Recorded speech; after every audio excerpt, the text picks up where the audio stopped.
Welcome to the Nuff Said Podcast, episode 26. Tonight we're talking about Agents of S.H.I.E.L.D., episode 21, Ragtag. I am one of your hosts. I'm Rectangular Rob Southgate, and with me is... Jilted Jack Wengroski. Aw, Jilted Jack. Last time you were jocular or jocking or something. This time you're... Oh, jujitsu. This time you're jilted. You're just running the emotions here, huh? I know. Well, it's a tribute to Ward. Oh, poor Ward. Oh, poor Ward. He's... So let's just jump into this. Actually, you know what? Let's not jump into it, Jack. I want to address something first. All right, go ahead. Because we're nothing if not all over the place. We had lots of comments from our last episode, and we knew we would. We podcasted when we were retired. We got all sorts of things wrong and weird, and it was great. And actually, the comments were all really good. We'll read some really good ones at the end. But I want to point one out up front. Young Steven wrote to us on Facebook, and this is what got me. The very first thing he says, you two really need to watch Iron Man 3. Which we did, and we talked about. We did. I know. Oh, man, we forgot everything. I know. The whole AIM storyline and... the whole thing. Yeah, well, right here he writes, Aldrich Killian, Guy Pearce's character, started Advanced Idea Mechanics in 2000 when he tried to get Tony... Blah, blah, blah. Yeah, we know. And we completely forgot all of that in the last episode. We're sitting there like, was AIM ever in this? Yes, AIM was in it. Let's see what else he says here. Simmons may very well be part of AIM, but we have already seen its origins in the MCU. Yeah, you know, this was something that during this episode, during Ragtag, I was actually watching Simmons very closely to see if there were any indications. And I'm suspicious of both of them. Right. And I'll tell you why. Not that they both will turn out to be part of AIM, but I am suspicious of both Fitz and Simmons because of dialogue. If you pay attention to their dialogue, they both say things about technology, about S.H.I.E.L.D. that makes me think maybe, because they're very proud, especially Fitz, very proud of all the gadgets and everything. Right. And you don't know. He may, not thinking that Advanced Idea Mechanics is the bad guy, he may be involved with AIM. That could... And once again, it could be Simmons. We don't know. That could be, you know, if they really believe in the AIM cause. However, Fitz was still kind of... He asked the question we've all been wondering in that, you know, when they were sitting down and said... Okay, I just got to come out with it. Are you Hydra? So, you know, if they were really that close and part of AIM, is that him just being like overly emotional Fitz, or are they really not that bonded as we think they are? You know, I think they're bonded. There may be a separation there, or they may be doing stuff with AIM, not thinking that AIM is a bad guy, like not really catching on to that whole part of the story. Hydra they get, AIM they might not. They might be giving information or helping AIM out, or have in the past, maybe not even necessarily right now. And it could turn out that, you know, once they realize that, like, oh man, what have we been doing?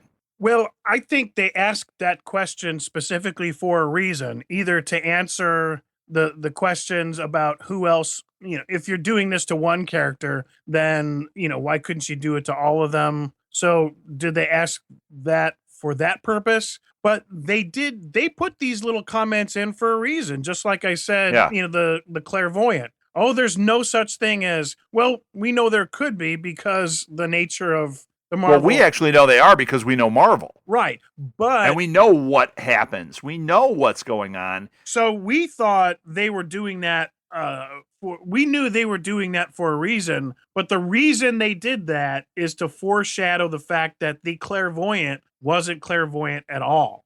Sure. So my saying in here is I don't know whether she's actually part of AIM or not, but they wrote that in for a very specific reason, and who knows what they're going to do with it, but they're definitely going to do something with it. And I think those are the kind of things that make all the watchers and the listeners think something is up with Simmons specifically. Well, and here's the other thing I'm thinking. They have done this with Ward. They flipped that card. They played this with May. We may be getting led on here and there may be nothing to it. Right. Although, But it definitely gets you talking about AIM and talking about the Centipede Project and all that. right. So I don't think we're going to get any answers to any of this year. Unless there's some kind of shocker at the end of the next episode where you go, oh no, Simmons is part of AIM. I don't think that's going to happen. I think that's too easy. I think, maybe next season is when they're going to be dealing with Hydra, and then AIM is going to surface as, maybe they won't even realize that AIM is their big problem. Yeah, they weren't. I mean, of course, Coulson's going to know, and those guys, but maybe Fitz and Simmons aren't going to be aware. I mean, I don't know. I don't know where that's going, but it is interesting how that is kind of transpiring there. It is, and I think there are so many things in the MCU that we're, to be honest, we are just not going to remember all of the tie-ins. Us? That's a guarantee. Yeah. So, keep them coming at us. And well, here, let's see. Did he say anything else? Was there anything else we needed to address with that? Well, the other thing was the Incredible Hulk, and said Bruce was delivering a pizza in order to get the lab for his data. Was that what? Yeah. So the security guard cameo is he saying that? What is he saying there? No, what he's saying here, he actually has two good points, because we screwed this up too. You and I were talking about Maria Hill last time, and we kept saying we think she knows about Fury, and then we were like, but we couldn't remember if she was the one. I thought she was the one that took Cap and Black Widow to see Fury. And he wrote here, Maria Hill took Cap, Black Widow, and Falcon to see Fury. Okay, there you go. Right. I forgot who exactly was there, but yeah, so Maria Hill definitely knows about Fury.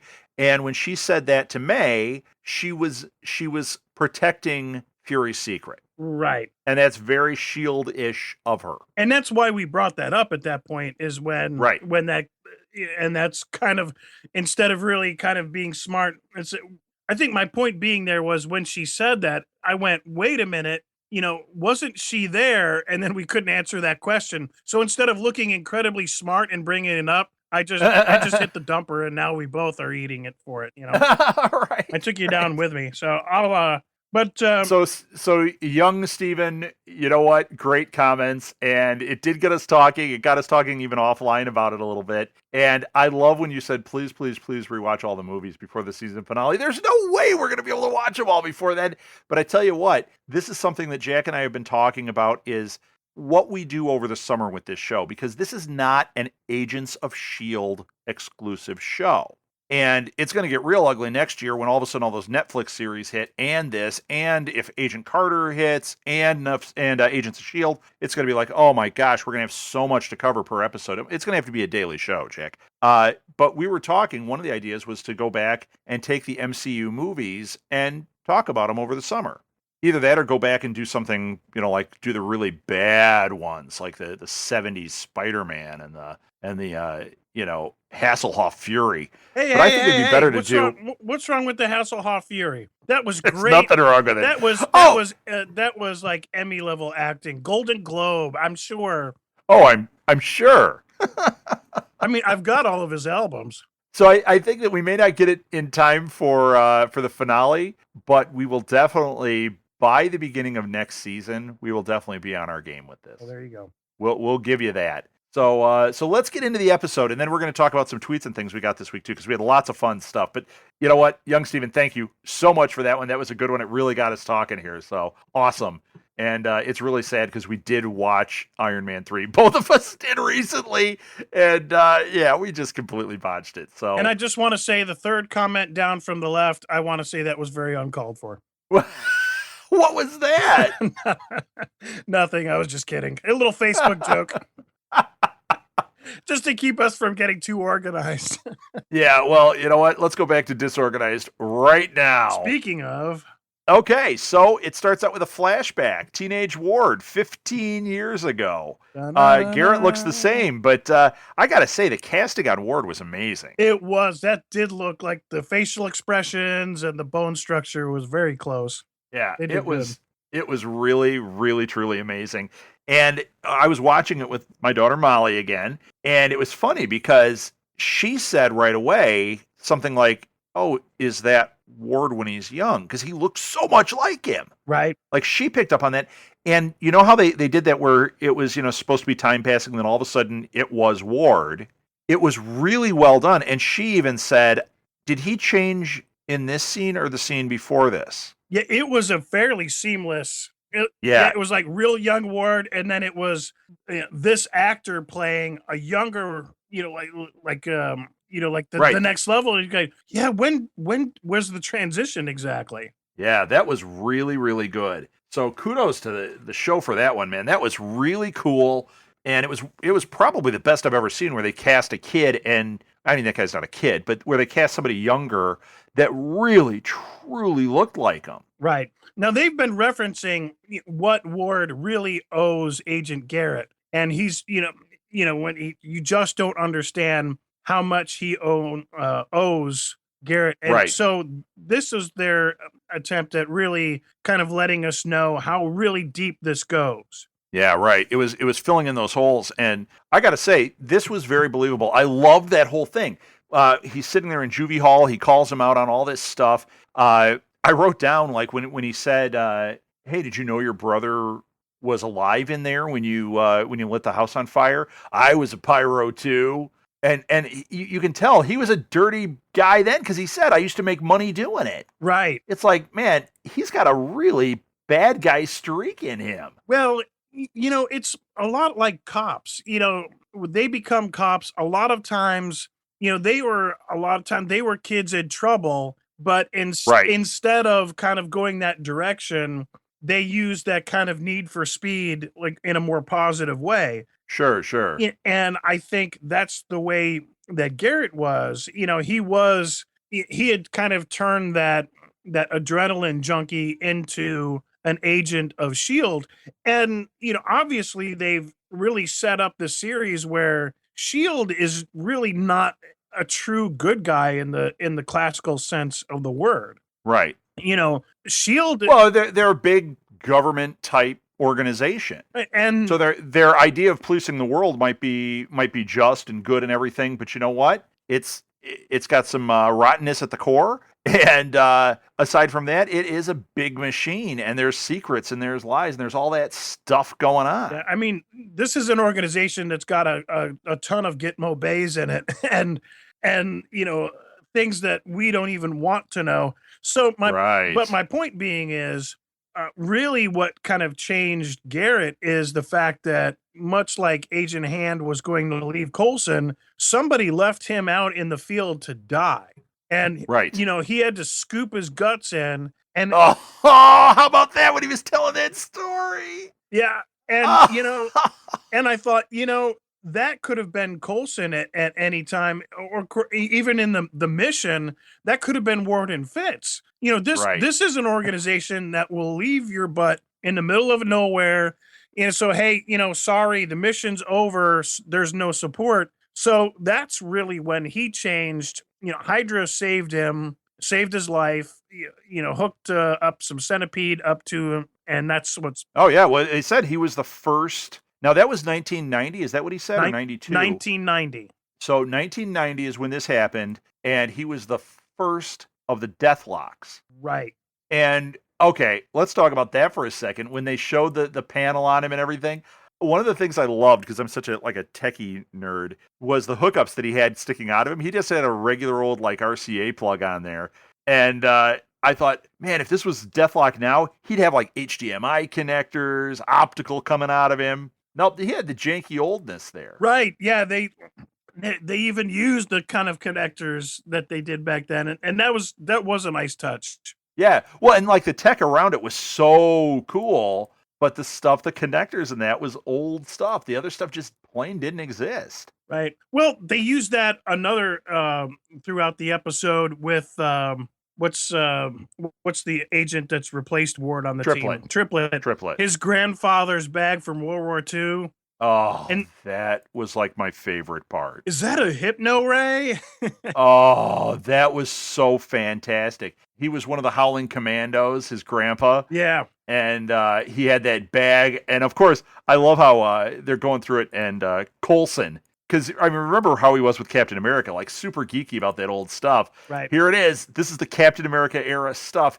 He knows everything. He's geeking out about it. I was like, oh yeah, that is so perfect. So yeah, I love when Fitz sets the curtains on fire too. That was funny. yeah. And of course, I mean, I tell you, they have geeked that boy out something terrible. You know what? Who, Fitz? Fitz. Oh yeah, he's as good as he's supposed to be with the tech stuff, he's just terrible at everything else. Oh yeah, he's completely he's a completely geeked out dude. And the little dig by May, it's like, yeah, we'll go in, see at least if Fitz doesn't burn the place down first. Right. Oh man. That whole thing though. I loved that stuff. That tech that he had.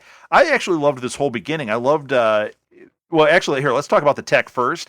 I wrote down what each of the things were that they mentioned. We didn't see everything in there, but the Howling Commando spy tech, he had the handheld hypno beam. Right. He had the EMP joy buzzer, which came into play, and it was awesome when he did it. That was. He took down Deathlock with it. I was like, that is a really great little device. The transistorized blast gun. Right. I want to see what that does. Laser cigarette. We saw what that does. And then here's one. Fitz had on those goggles. Now, we would assume those were night vision goggles, but then there was a comment, I think it was Sky made, about, did you guys get this out of the back of a comic book? Okay. I used to get, those comics back then that had those ads in the back, and one of them looked exactly like that, and they were the X-ray specs. Right. Was he looking at all the girls naked with X-ray specs right then? I think that was the joke that Sky was making. Yes, absolutely. I truly think that's what was going on. They didn't make any reference. Nobody covered up or anything. And I was like, Fitz, he's totally using them that way. Yeah, and Sky referenced. I think that's why he got nervous and burned the curtains, because he got all nervous and excited. Right. Well, and that's why Sky, they just didn't come out with it because it's a primetime show. But I think that was an inside joke. It's a reference. I think so the too. Back of the comics, X-ray glasses. Oh, and then everything starts up flames. Right. Those X-ray specs in real life look nothing like that. They look exactly like the X-ray specs. If you go to like a joke shop now, there's a magic shop here. At Christmas, Molly wanted a magic kit, so we went over and just she really meant a joke kit. Went to this magic shop and we just put together some kind of joke kit. And it was, it had like the snapping gum, and the guy wanted us to get itching powder. You know what? I'm the one who's going to be itching, so I'm not buying it. But we got her that, and we got her stuff that actually, Jack, when you come to visit, I'm sure she's going to do to you. All right. So if I take a piece of gum, it'll snap my thumb. Very likely. If she offers you mustard, just be wary. I'll tell you that. But they had those X-ray specs, and they were the ones right out of the comic, because I actually got some when I was a kid. They looked nothing like the totally cool ones that Fitz had on, but I know those were the X-ray specs. Right. I'm positive. So that was really cool. That whole segment, I was just dying over that old school tech. And then to see the Deathlock stuff with the old connectors. I mean, I'm a total geeky tech guy. I love that stuff. That's from your. So that was really good. It's what? That's from your days in the stereo shop. You know what? It was before that. It was from the days of sitting in my room and taking my dad's old stereo stuff and making monster stereo systems out of old equipment and, changing stuff around. I just loved all that stuff and having all those cables and everything. Oh, I love that stuff. Speaking of that. Have I said that enough? Yeah, I think you did. Speaking of old school, I remember back in the day where I was over and we were listening to something at your house, and your house got hit by lightning, and the only thing it killed was your stereo. Oh yeah. It hit above my bedroom. Yeah. It killed my stereo. It killed my first CD player. Oh wow. Yep. And then it fried out a couple tubes on a tube amplifier I had. Yeah, I totally remember that. That was your little EMP experience in real life. It was. Hey, you didn't have a joy buzzer on you at that point, did you? I refuse. Son of I refuse to comment. Right. I have no comment there. I plead the fifth. Yeah, right. Okay. The other thing I loved in this segment was Coulson's chart. Oh yeah. And I actually did a freeze frame. I had to do it a couple of times because they didn't give you one clear view of it. There was one that was pretty clear, but if you freeze framed a couple of times, you could actually get the whole thing. So I made the exact chart on the sheet here, and it's interesting when you start, making it. You got this big star because everything is so connected, Right. and it's all going back to cybertech. And I'm like, yeah, this is really cool. I just really like that. I thought it was interesting that he put the bus on there, and then I realized it's because they stole the bus. Right. And they stole the bus, but there is tech in that associated with the bus that is important in this. I think the thing he left off of here was him. Right. He's part of that tech. I mean, that, but see, they're really concentrating on Sky. It's like as if they've almost forgotten about Coulson. No, I don't think that's the case. I think that they made reference to it. They talked about GH325. That's all Coulson related. The reason they're focusing so heavy on Sky is we have this mystery. She's a 084, and Regina, I think that's her name, the woman in the flower dress, or as Bill Paxton calls her, Flowers, which I love that too. Flowers figured out that there was some kind of DNA match here. Right. Now, who the heck are her parents? Well, actually, who's Flowers' parents? Because at the very end, she Right. said, we have very much in common. Yes. Which made me think, uh-oh. You know what? I was thinking that too. Is it going to turn out that they are related? I don't know. Or is it going to just be that they come from a similar line of these whatever it is? Well, if you go to IMDb, and I think it has a little WikiLeak, a link. I hope it's not a leak. Did you just take a wiki leak? I just did. It was a little dribble. But gross. Fun with editing. And yeah. When it goes to it, it says, hey, big spoiler alert, and for the next paragraph, and it referenced the fact that, and it was right after this episode aired, but it referenced the fact that Sky's parents were monsters, like literally right. monsters. Well, she said that. Oh, she did. She said that. Yeah. That's a spoiler if you didn't watch the show. But right. She actually said, here, I'm going to see if I can find the note here. Because when Ward was asking her about this, right. She said, where is it? Garrett is evil, Hunan, China, baby's parents were... Oh, that's right. There were monsters that were trying to get to the baby, and then he said, well, what about the parents? And she said the baby's parents were the monsters. Right. And so they took out like this whole village trying to get their baby back, and she's their baby.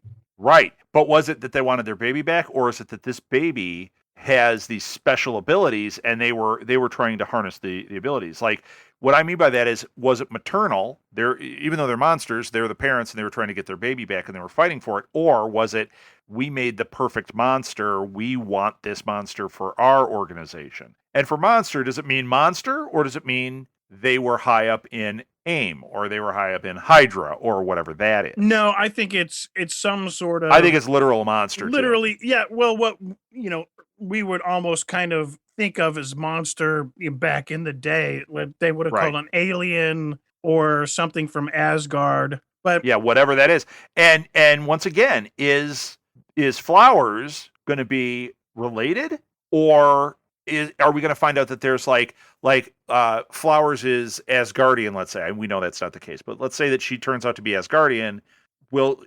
Is the DNA match the fact that, like, hey, Sky is Asgardian too? Well, I'll answer that first, but I have to apologize. I just have to do this. Yes. I want my baby back, baby back, baby back. I almost said it when I was saying baby back. I had to go there. It's an Austin Powers Powers reference. And so anyway, I think she might be a similar species, but I don't think they necessarily related. But Flowers has kept saying she's only in this to harness the special people. No, not to harness them, to find them. To find them. Yeah, she wants answers as to what she really is. She probably knows to a degree, but she's looking for family. She's looking for others like her. And that's why she's so lit up about Sky. And Sky has no idea, other than she knows she's a 084, but she doesn't know what that means or anything. Right. Now, but Flowers hasn't been able to do anything against, even though she knows what she is, she hasn't had any power over Garrett, because Garrett is holding something over her. Right. She's there. But she claims she doesn't have one of those things in her eye, but I thought she did. No, I don't think she does, but he's got something on her that we haven't found out yet. Otherwise, she would have split a long time ago. Yeah. Well, we're seeing the beginnings of Mike Peterson rejecting this Deathlock that's in him and becoming, I shouldn't say rejecting the Deathlock, but rejecting his role with Hydra. I really think those seeds have been planted. I think we were seeing moments of it tonight, even though he did, their bidding. He killed that drug lord. He knocked his head off.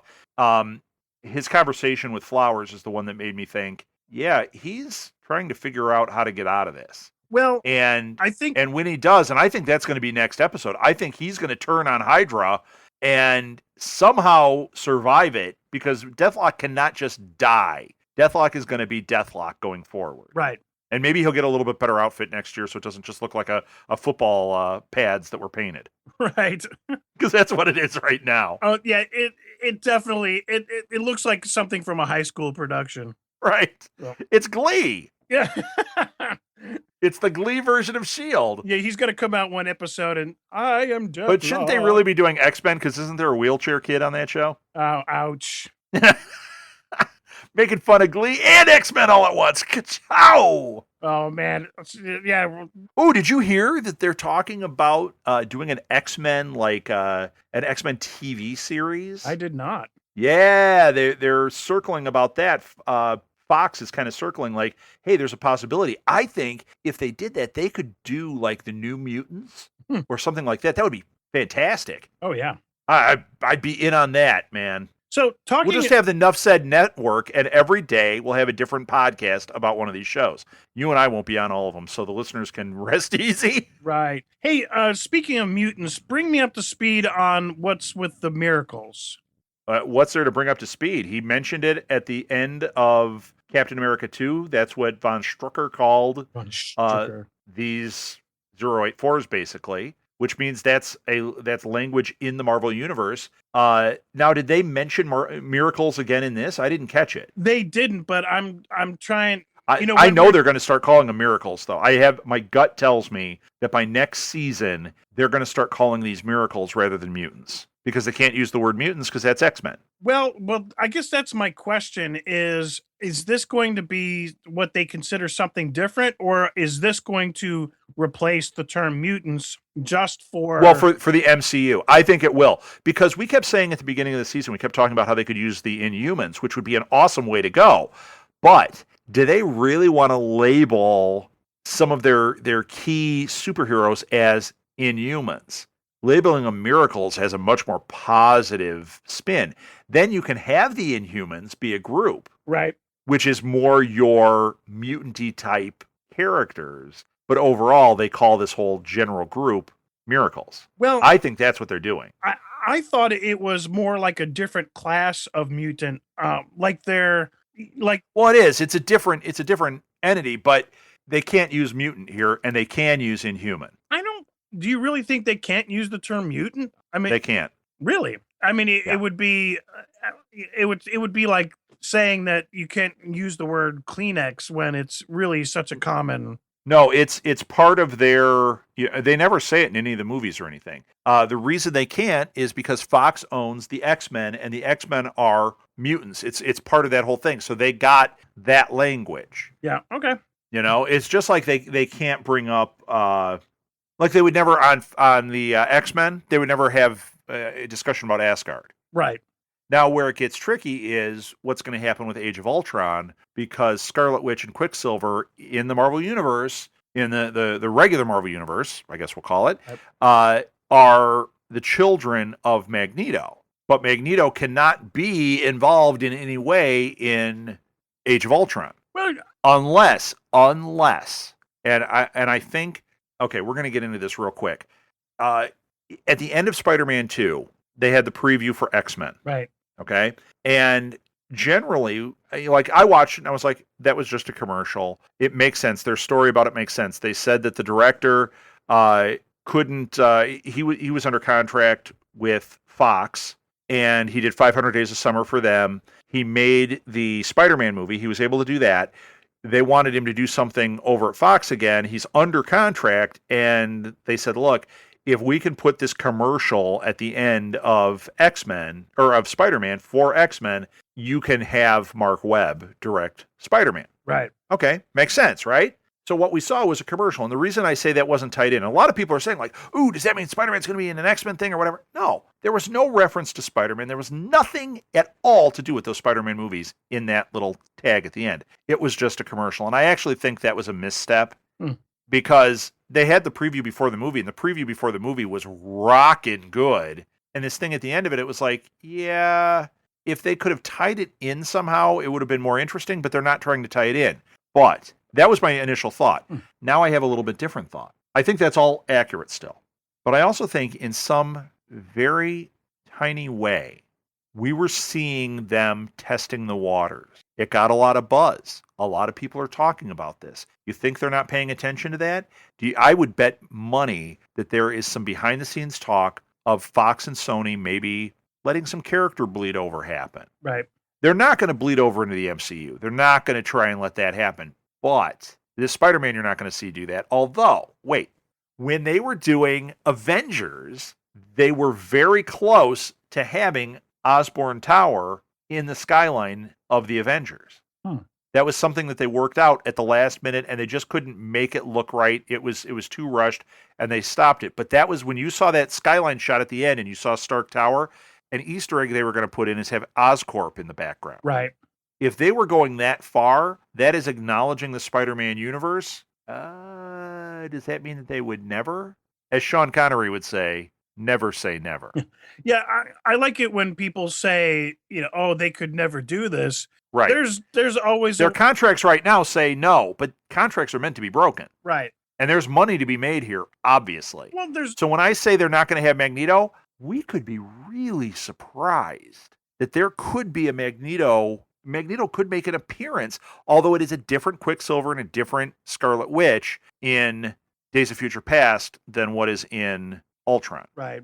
Well, but that doesn't mean that there won't be some type of Magneto bleed over, which will get everybody excited, and you'll think X-Men are coming, we're going to get the uncanny Avengers, and we're just not. Right. Not for a long time. Right. But they could do it in 1,000 different ways. They could make a mention of it, or you see the back of his head, or I'm just saying there's always a way around it. Right. So yeah, I think they're going to avoid it, but there is that slight chance. And with what we're talking about, I mean, deals, they're talking. They're obviously talking about stuff. Yeah. Is it going to happen? I don't know, but there might be a little tiny bleed over wouldn't be bad. I mean, you get Magneto to show up in Ultron, your next X-Men movie, everyone's going to go see it thinking that it's going to have Avengers in it, or it's going to be some kind of bleed over. The idea of Iron Man showing up and fighting side by side with Wolverine is like the craziest, most awesome idea ever. So that would definitely. Do I think it's going to happen? I don't know. Well, I don't know. Well, there's a lot of things happening this year, so we will. Yeah. Oh yeah. We will see a lot of things fairly soon and see which way they're going with all of this. Right. So I want to bring up a couple of good lines that happened in this one. I was writing lines at the beginning so fast. One good one, Garrett was just full of them, as usual, right? Right. One of them was, don't trust anybody ever, especially me. Yeah. And then when they broke into the place, he goes, I told you it was going to be fun. I loved that. Oh, yeah. Just say yes. The moment he says yes. Yeah, just say yes. Boom. It's like, Who's looking? What do you mean? Who's looking for you? There's nobody looking for you. Right. That was awesome. And then I love when Coulson's talking about all the things with his team about, like, they did this and we got to do this and we got to do this. And then he goes, and I want my plane back. He loves his tech, man. Oh, yeah. Don't touch Lola. I want my plane back. I mean, the biggest offense in the world to Coulson, I think really bigger than messing with his team, is you touched the bus. Right. That's mine. So, Speaking of Garrett, they've Flowers has synthesized what's left of the GH325. Oh, yes. And so everybody's had their mind wiped or at least Coulson, everybody's died except Coulson on this thing. The reason Coulson survives it is because they've wiped his memory. The reason that I think Sky has survived it is because she's a 084. Right. All of a sudden, well, Garrett, is the fact that he's filled with centipede. I mean, he kind of had a minor little spit up episode, like a 8-month old baby, Okay. and he did the musculature kind of all seized after they gave him the 325, and you see like the little green spit up all over his mouth. Yeah. Right. But he doesn't explode or completely freak out like everybody else did. So kind of what was up there. Is this an inconsistency, or is this something more with the centipede serum? Well, it could be, when you're talking about when he started glowing and all that, and then, oh, this was a great line too. What are you seeing? And he was like, the universe. Right. Or no, what do you feel? The universe. Oh, that was so good. And when that happened, I think it was the mix of everything is what stabilized it. I think it was the centipede mixed with the what is it, GH325 that allowed him to survive that. So we know he's got a limited run of episodes. So my guess is we think it's stable because we see in the preview that he flings Coulson like at the other side of the room with a flick of his finger. Right. So my thing is, that almost that classic literature thing where, the guy's all powerful and he just can't handle, all the power and kind of raised to his ultimate glory. He's got the superpowers. He's got deathlike. He's lived forever, and boom. I think Garrett is going to go out in one big explosive puff of glory. I don't think so, and I'll tell you why. Because Bill Paxton has said that he would love to be back next season. He's hoping that they expand his character next season. If he knew he was going to blow up, there's no reason for him to say anything about it. And he is saying, hey, why aren't you putting me in these Marvel movies? I'm a bona fide movie star. If you have a bona fide movie star like he is, right, you don't just blow him up and get rid of him at this point for the Marvel Universe. You know what? Keep him around. See what you can do with this guy, because he could show up in stuff, and he's a name. And especially how great he's been as Garrett. I would be surprised if they threw him away this quickly, because the character has been fantastic. He's a great bad guy. Ward. Okay, so they're trying to redeem Ward here somewhat. Yeah, did you see my tweet? Yeah. Oh, yeah. Are we really doing this? Oh, like Ward is the we're already on the path. We're redeeming Ward. He was right. He was brainwashed by Garrett. He's really starting to I think when he told him to kill the dog, he said, okay, clean it up, buddy, take care of buddy. Any kind of emotional attachment is a weakness. Wait a minute. He let the dog go, but then he killed the dog. No, they didn't see. Well, he went back and killed the dog. I'm sure of it. They never showed that. His initial reaction is to be empathetic, and then he goes back and does it, just like he did with Fitz and Simmons. He dumped them in the ocean. I guess he was being humane to a degree because, hey, they might be able to survive that, but I don't think so. I think so. I think that's he dumped him out of a plane over an ocean. Well, if they stayed in the plane in a metal box, if they stayed in the plane, then they had no chance of living. I mean, that's kind of obvious. At least if they were in the box, I think that was his little way of giving them a fighting chance. If you can get out, you can get out. Right. There you go. Yeah, that could be it. And, of course, I may have missed it, and I'm sure there'll be some comments, but I saw him looking at Buddy through the scope. But first off, we didn't see whether that was Garrett, okay, this isn't going to happen. Right. All we saw was the scope. We didn't see anybody behind it. I am just completely convinced that Ward shot the dog. Well, they never showed. Yeah, you're right. You're right. So unless we see it, it didn't happen. But I really walked away from that convinced that he shot the dog. I think they left it so that there were half the people that were convinced one way and half were convinced the other. They left it open. Can I bring up the moment that made Garrett. Now, Garrett, up to this point, we know he's a bad guy. We know he's in Hydra.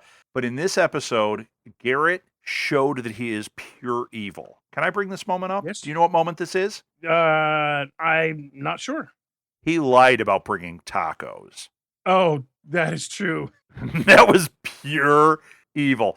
Do you know, I'm watching this, and when he showed up and he picked up that bag and he's like, I brought tacos, I thought, all is forgiven, dude. Let's break those things open. Let's have a party pack. Let's go for it. Because you know that bag, that's not Taco Bell tacos. That is Mexican place down the street, burritos as big as your head. Oh, my mouth was watering. And then when he said, I didn't bring tacos, I'm like, evil, pure evil. Well, done. You know, you had to figure Ward was Hydra when he threw that sandwich in the water.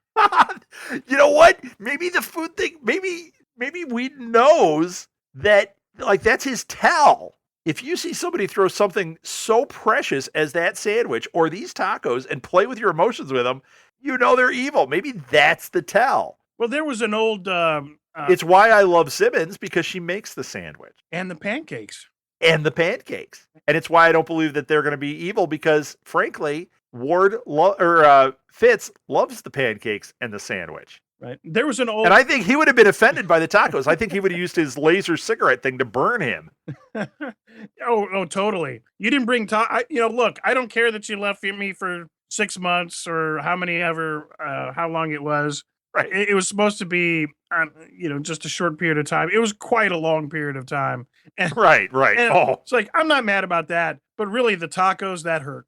Yeah. There was an old Twilight Zone in which the guy, he dies and he goes up to heaven with his dog, and they go through the pearly gates, and, it's just elaborate setup. And they say, oh, you can't go in here with your dog. You can come in, but leave him here. And he says, I would never go to a place that wouldn't take my dog. He goes next door, and of course, it's an open field and just a regular gate, and he walks in, and turns out, they let the dog through. Turns out that one is heaven, and the other one is actually hell.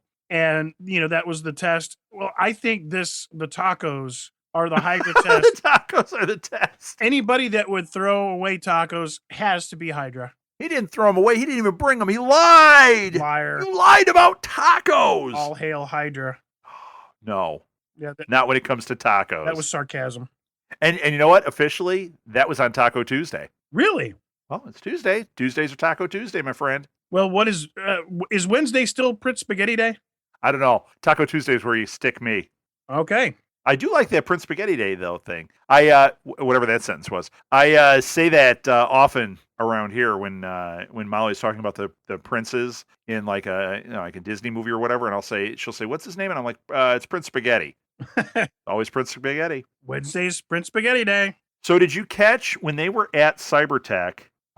This is actually something I'm bringing up for one of our favorite listeners, Ruth. When they were in Cybertech and they had all the file cabinets, they're like, there's no computers up here. It's all paper. You know what that reminded me of, Ruth? Well, Southgate Media Group. Because she's always trying to get us to use Evernote. Right. And trying to get us to stop. I can't stop. I have notebooks with notes and little things. I'm looking at them right now. I've got like my pieces of paper with scribbles everywhere. It's like, oh, I'm so with Cybertech. We're behind the times. I know. My favorite was the large file transfer. When they threw it out the window, that was great. And then how about the awesome zip line? Coulson uses his belt. May takes that piece off of a dolly. That was fantastic. That was great. Yeah.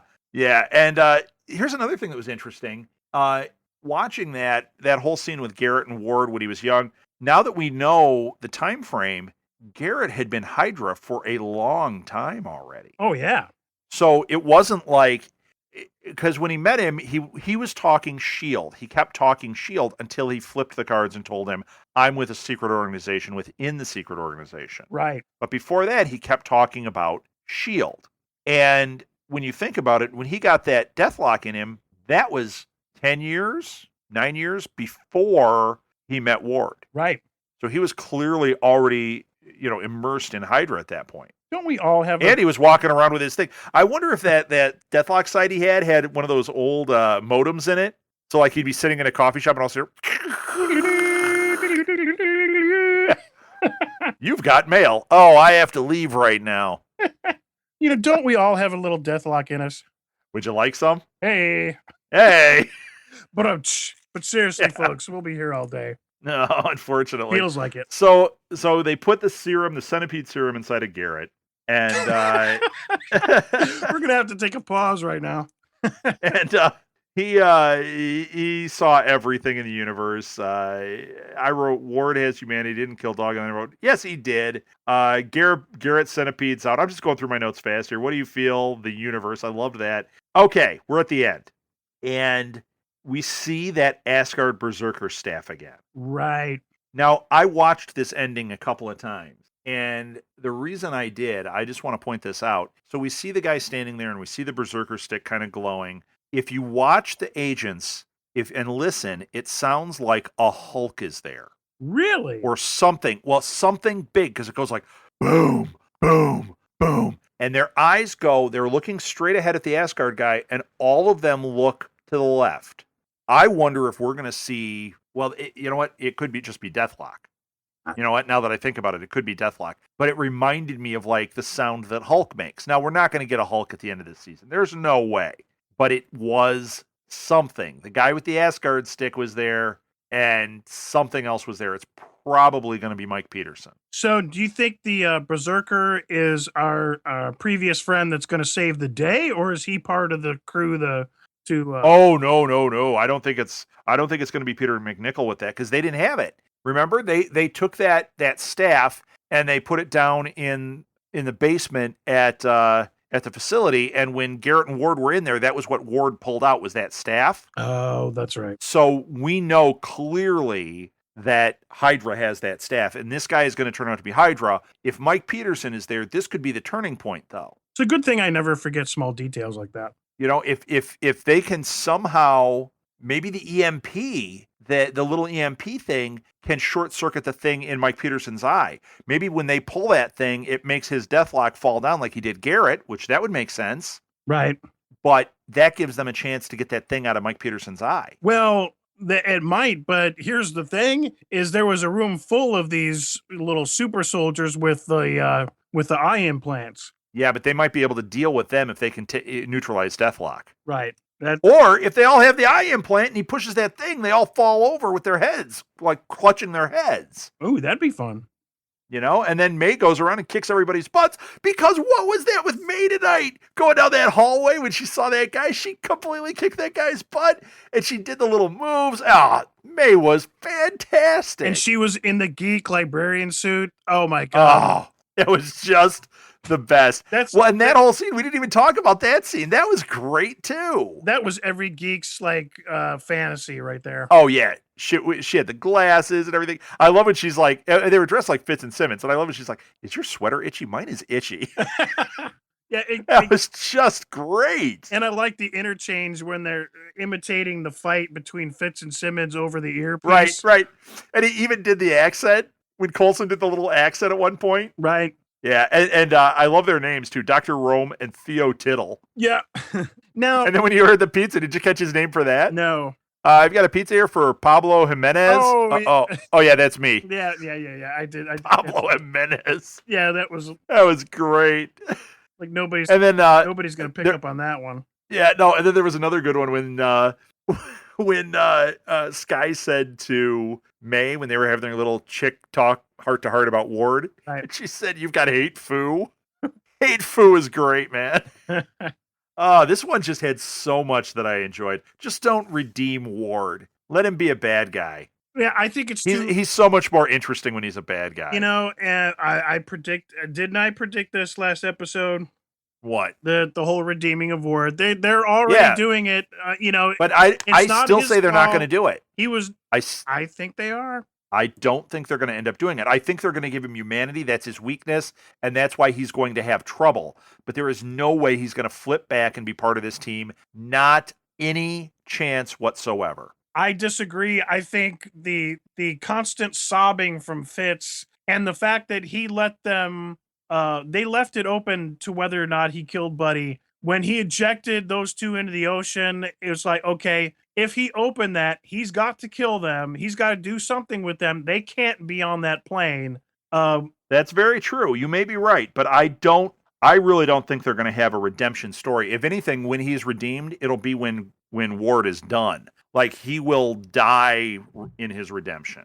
Right. Well, But I don't think he's going to be redeemed and come back to the fold. No way, no how, not for a while. yeah, I mean, not for a while will there be a redemption, but he's never coming back. yeah, I kind of hope it goes that way. I just think the whole redemption thing is just way too campy. But the whole storyline is he owes Garrett, and he did pluck him. But at some point, you got to make your choice. If he hadn't made the choice, he wouldn't even be here. He would have been in Right. juvie for the rest of his life. So Right. yeah, but I don't see the team You ever. could stay in juvie past 18th birthday? No. Yeah, right. He would be in juvie for the rest of his life.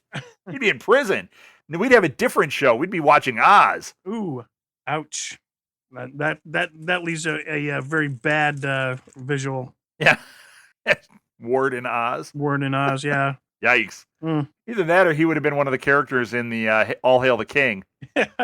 Just sitting there. Right. Do the voice. Do the voice. So, Yeah.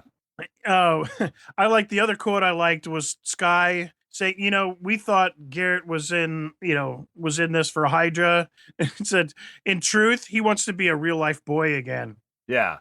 Right. All this stuff for the clairvoyant and trying to find like, what Coulson's thing was, is because he doesn't want to die because his centipede is running out. Yeah. So yeah, there was a lot of really cool stuff. I'm Lots of cool stuff in this one. I'm looking forward to the finale next week. Oh yeah. Should be a lot of fun. I am. So, okay, before we wrap up, I do want to point out a little bit here. There was lots of activity this week on our Twitter feed. We had some nice love thrown at us by a few different people. Hannibal's Little Cannibal said some nice things about us and got into a conversation with us. So thank you for that. That was cool. And there was a lot of love out here. A lot of things I'm looking at. I'm just kind of scrolling through going like, wow, this was good. One that I want to point out, though, that I think is really cool, another podcast actually threw some love our way. The League of Geeks said, hey, guys, just wanted to let you know I just listened to your past episode, and it was great. Giving you a shout-out next episode. So, hey, League of Geeks, we're giving you a shout-out because that's awesome, and you guys are awesome. Check out their stuff, too. You know what? Subscribe to them. They're on iTunes. I saw them there. I also saw them on Stitcher. Same places you can find us, and it just helps fill that geek need. And you know what? I listened to a little bit of it. It reminded me of a show on our network, which is Inner Dorkdom, Right. which is another one that if you love this geek stuff, talking now they were talking a lot. What I listened to was a lot of like Marvel stuff and just general geeky stuff.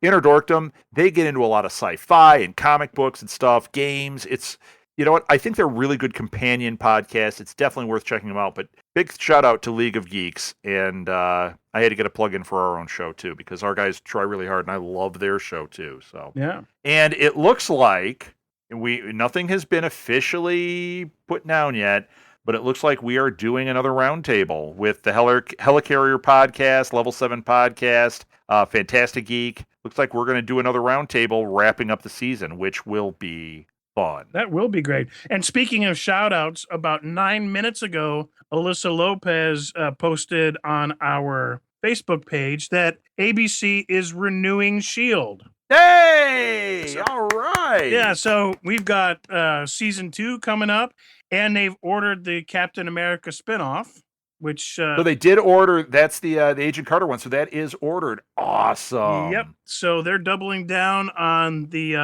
MCU in TV here. Oh, yep. We're going to have to figure this out. We're either going to have to just make Nuff Said be one big bloated podcast, or we're going to have to get other people to do shows, and we'll just use this feed. So if you subscribe to Nuff Said, every time there's like maybe 2-3 times a week, we'll have other shows in the same feed doing Agent Carter, doing S.H.I.E.L.D., doing maybe we'll even get one that does just the graphic novels, like a weekly show about a different graphic novel. That'd be kind of cool. Did you just use the word bloated?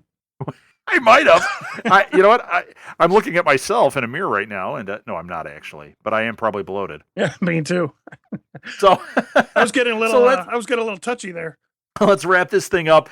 You can find us on our website. We've already, thrown some other shout outs there. You can find us on our website at www.southgatemediagroup.com.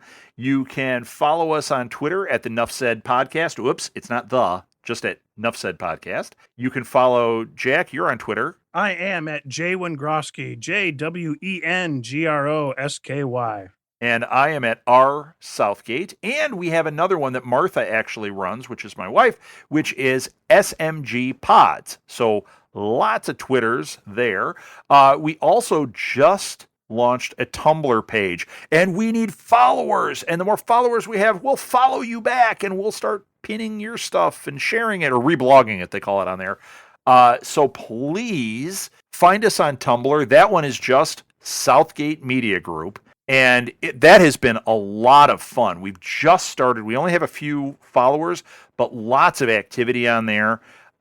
So please, if you use Tumblr, get on our Tumblr site as well. You can also find us on Facebook at facebook.com/NuffSaidPodcast. Whew, I think we're done, Jack. I think. Oh, email us at southgatemediagroup@gmail.com. Now we're done. And send us lots of money. Ooh, do that too. There's a thing at the end when we talk about donations. Pay attention to it. Feel the force. Feel the need to send money. That would be good. Keep the lights on here. All right. That's it. I think we're done. No. Final one. This was the Southgate Media Group fake. Oh, God. Final one. Jack, I just want to say you have talked about your tweaked audio headphones in the past. I just got mine today. Oh my gosh. I love these headphones. I tell you, it's the best $20 you'll ever spend. I got the wood ones, the ones I was talking about, like, ooh, look how cool those are. I got them. They have wood grain on them. They fit great. The sound is fantastic. They have a lifetime warranty. If you want to get a pair of these, do the same thing we did. I just ordered them through our website. You go to our website, southgatemediagroup.com. There's an ad. Click on the ad, and it's just a link to Tweaked Audio. There, you use the coupon code Southgate. SOUTHGATE. It says it in the ad. It's not going to automatically fill it in, but if you type it in, you will get, what is it, $10 off or something? It's like 30%. 30% You get off. 30% off. Yeah, 30% off, free shipping, and a lifetime warranty. It's a heck of a deal. And these things make. I was telling Jack that I got some other headphones. I spent $20 on these Sony headphones, and they never fit right. And they sound like trash compared to these Tweaked. These Tweaked are amazing. I know. I'm going to have to get another pair because I do not know where mine are. But at that price, I can buy 2 or 3 of them. Yeah, right. Well, after this, I'm like, you know what? I think this is going to be something that we do as like gifts for people. Because I'm telling you, everybody's got headphones. They use them with their iPods. Or they use them with their phones. These things, they crush. And the price is amazing. So there you go. Yeah, I'm looking at it right now. Tweakedaudio.com. Use the coupon code Southgate. Get a third off, free shipping, and a lifetime warranty. They're just amazing. Just fantastic product. So thank you, Tweaked Audio, for supporting us. And we want our listeners to support them because that means a lot to them and to us. So there you go. Done. For the Nuff Said Podcast, I am Rectangular Rob Southgate. I am Jilted Jack Wengroski, and I wanted to spoiler alert. Next week, I will be Jittery Jack Wengroski. Spoiler! Oh, I wish I hadn't heard that. It kind of ruined it. All right, that's it. Thanks for listening, everybody. Nuff said. Nuff said. If you would like to donate to help pay for this and other Southgate Media Group podcasts, simply go to our website, southgatemediagroup.com, and click on the donate button. It can be as little as $1 or, well, as much as you want. Help keep this fun going by supporting this and our other shows. Thanks again for listening, everyone. You're the best fans in the world.